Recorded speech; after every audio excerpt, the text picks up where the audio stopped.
Assalamualaikum warahmatullahi wabarakatuh.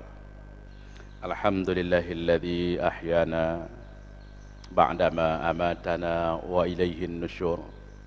Asyhadu an la ilaha illallah wahdahu la syarika lah wa asyhadu anna Muhammadan abduhu wa rasuluhu la nabiyya ba'dah. Allahumma salli ala Muhammad wa ala alihi wa ashabihi ajma'in. Amma ba'd. وأذن في الناس بالحج يأتوك رجالا وعلى كل ضامر يأتين من كل فج عميق ليشهدوا منافع لهم ويذكروا اسم الله. Ketika Allah Subhanahu wa taala memerintahkan kepada Ibrahim untuk memanggil manusia melaksanakan ibadah haji, maka Ibrahim pun berdiri di satu tempat yang kita kenal dengan Maqam Ibrahim. Beliau memanggil manusia untuk melaksanakan ibadah haji. Panggilan ini, gelombang sinyal ini terus menerus dari generasi ke generasi sampailah pada kita hari ini dan insya Allah sampai akhir zaman nantinya. Orang yang mendengar dan menyambut panggilan Allah melaksanakan ibadah haji, labbaik Allahumma hajja, mereka siap memenuhi panggilan Allah Subhanahu wa taala dengan segala pengorbanan harta benda, waktu, jiwa raga dan segalanya menghadap Allah Subhanahu wa taala. Dari ayat yang kita bacakan tadi ada satu penggalan yang mungkin menarik untuk kita sampaikan sedikit pada waktu subuh ini. Liyashhadu manafi'a lahum. Di antara kehebatan orang-orang yang melaksanakan ibadah haji, melaksanakan ibadah umrah yang hadir di dua tanah haram Madinah dan Mekah Al-Mukarramah, ketika Nabi Allah Ibrahim berdoa kepada Allah supaya Mekah menjadi tanah haram, Nabi Muhammad pun berdoa kepada Allah supaya Madinah menjadi tanah haram. Maka hari ini Raja Negeri Saudi bergelar Khadimul Haramain, pelayan dua tanah suci. Di dua tanah suci ini, hampir di sudut kota Mekah dan Madinah adalah tempat turunnya Al-Quran. Kalau demikian, karena Al-Quran ini Allah Subhanahu wa taala turunkan di tempat yang mulia tersebut, dan manfaatnya, pengaruh dan efeknya itu tidaklah hanya pada saat turun Al-Quran, tetapi sampai pada akhir zaman nantinya. Kita coba lihat beberapa titik turunnya Al-Quran, dan para ulama tafsir memberikan gambaran bahwa hendaknya setiap orang yang berada di tempat-tempat tersebut dia memahami keadaan di mana dia berada, sehingga dia mendapatkan manfaat dari dahsyatnya turun Al-Quran di tempat tersebut. Rasulullah SAW bertahanus di Gua Hira, Jabal Nur, Bukit Cahaya. Di bulan Ramadan beliau didatangi Jibril, kemudian beliau didekap, Iqra, bacalah, dan seterusnya. Iqra bismi rabbikal ladzi khalaq. Kenapa tidak orang yang berada di sini memahami ini sebagai sumber informasi, sumber ilmu pengetahuan untuk bisa membaca apa yang tersurat dan tersirat di alam jagat raya ini. Dan ini adalah sumber nur, cahaya. Maka semestinya lah orang yang hadir ke sana dia pahami bahwa dia akan mendapatkan nur, cahaya dari Allah Subhanahu wa taala. Selain Al-Quran itu sebagai nur, maka din, agama yang dibawa oleh Nabi Muhammad SAW itu sendiri adalah merupakan nur, cahaya. Kemudian kita lihat ada yang namanya Jabal Thur. Jabal Thur, tempat di mana Muhammad dan Abu Bakar berada lebih kurang 2 hari di sana untuk singgah sesaat sebagai siasat menghindar dari kejaran orang kafir Quraisy ketika terjadi konspirasi pembunuhan pada beliau setelah terjadi rapat besar di Darun Nadwah yang dihadiri oleh lebih dari 12 pemuka dari 12 kabilah suku yang ada di tanah Mekah saat itu. Di antaranya dipimpin oleh Abu Jahal yang mereka ingin membunuh Nabi Muhammad SAW. Singgahlah Muhammad dan Abu Bakar di tempat tersebut, Jabal Thur.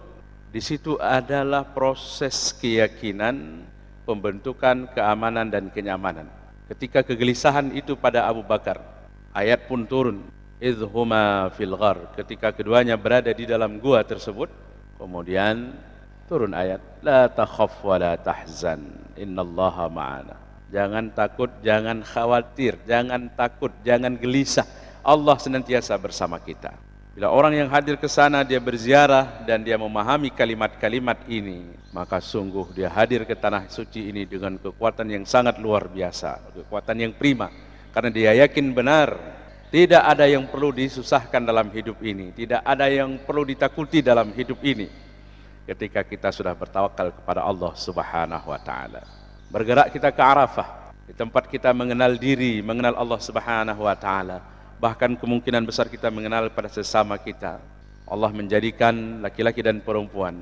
Allah menjadikan manusia ini dengan kulit yang beragam, bahasa yang berbeda. Mungkin kita saling berkenalan di sana. Syu'uban wa qabaila lita'arafu. Berbangsa-bangsa, bersuku-suku untuk saling kenal mengenal. Tapi yang paling urgent di sana adalah kita mengenal diri dan mengenal Allah Subhanahu wa taala. Man 'arafa nafsahu 'arafa rabbahu. Wa fi anfusikum afala tubsirun. Pada dirimu apakah kamu tidak melihat?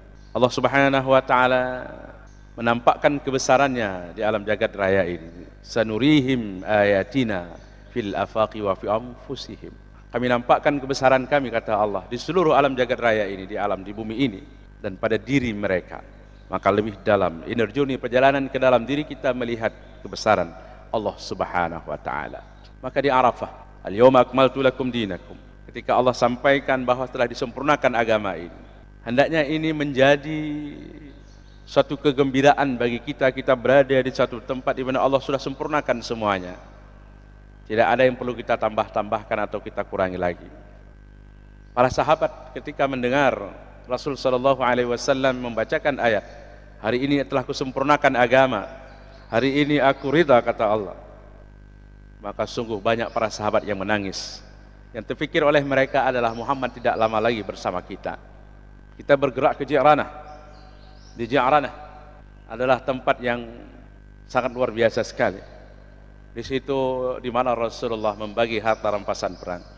Ayat-ayat yang ada di dalam surat Al-Anfal, sebahagiannya Allah turunkan di tempat tersebut. Pada tahun 8 Hijriah, kejadian Fathu Makkah, yang sebelumnya ketika Rasulullah sudah datang melalui Hudaybiyah, ketika mereka hijrah umrah pertama. Pada tahun 6 Hijriah ini, semua para sahabat Rasulullah lebih kurang 1.500 orang yang mereka datang, tidak mungkin untuk bisa berumrah karena diboikot oleh orang kafir Quraisy. Di situ ayat-ayat yang turun. Kita buka dalam surat Al-Fath. Situ adalah merupakan bentuk kesetiaan. Maka Rasulullah membuat di situ ada yang namanya bai'atur ridwan, yaitu bai'ah, kesepakatan dan perjanjian untuk setia. Maka ayat-ayat yang ada di situ, Allah Subhanahu wa taala memberikan gambaran, inna fatahna laka fatham mubina, akan kami berikan kemenangan yang nyata. Sehingga ditanyakan, mata nasrullah, kapan pertolongan Allah? Ala inna nasrallahi qarib, ketahuilah bahwa pertolongan Allah itu dekat. Dan itu ayat-ayat itu turun di Hudaybiyah. Kenapa tidak orang yang hadir di Hudaybiyah ini mengharapkan kemenangan dalam segala hal dalam kehidupannya, terutama kemenangan dalam kehidupan ini fid dunya wal akhirah, dia mendapatkan hasanah, kebaikan dari Allah Subhanahu wa taala. 2 tahun kemudian ketika Rasulullah berada di Ji'ranah, janji kapan pertolongan Allah itu datang, maka idza jaa nasrullahi wal fath wa ra'aitan nasa yadkhuluna fi dinillahi afwaja fasabbih bihamdi rabbika wastaghfirhu innahu kana tawwaba. Yang dijanjikan tadi sudah kemenangan apabila datang pertolongan Allah. Kemenangan wal fath. Wa ra'aitan nasa yadkhuluna fi dinillahi afwaja. Kamu lihat manusia berbondong-bondong masuk dalam agama Allah. Oleh sebab itu bertasbihlah, fasabbih bihamdi rabbika wastaghfir. Pujilah Allah Subhanahu wa taala. Mohonlah keampunan kepadanya, karena Allah Maha Pengampun. Mendengar surat ini, Umar bin Khattab menangis sampai basah jenggot beliau. Sahabat bertanya, kenapa engkau menangis wahai Abu Bakar, wahai Umar? Umar katakan, tidakkah kalian mendengar? Dahulunya kita berjuang bertahun-tahun menghidupkan agama Allah ini, dan hari ini sudah dapat informasi dari Allah Subhanahu wa taala bahwa mereka akan semua masuk ke dalam Islam. Artinya Muhammad pun tidak lama lagi bersama kita. Jemaah subuh yang dirahmati Allah, bergeser sedikit kita ke Dahlatul Jin. Di satu tempat ketika Rasul sallallahu alaihi wasallam kembali dari Taif, dengan kegelisahan beliau melihat orang-orang di sana tidak mau menerima dakwah yang beliau bawa, Rasulullah pun singgah di satu tempat yang kita kenal hari ini, Dahlatul Jin. Kalau di Mekah itu dekat dengan Ma'ala. Sesaat kemudian, di dalam surat Jin, silakan kita buka nanti, datanglah mereka sekelompok jin menyatakan beriman kepada Allah dan beriman kepada Rasul. Mereka menyatakan inna sami'na Qur'anan ajaba yahdi ila rusdi fa amanna bi. Kami telah mendengarkan Al-Qur'an yang sangat menakjubkan, maka kami beriman kepadanya. Al-Qur'an ini membawa kepada hidayah, memberikan jalan lurus kepada kami. Fa amanna bi, kami beriman dengannya. Padahal sudah lama sekali sejak Nabi Adam mereka mencuri berita dari langit ini, dan mereka tidak dapatkan informasi ini kecuali Allah berikan kesempatan di hadapan Nabi Muhammad SAW.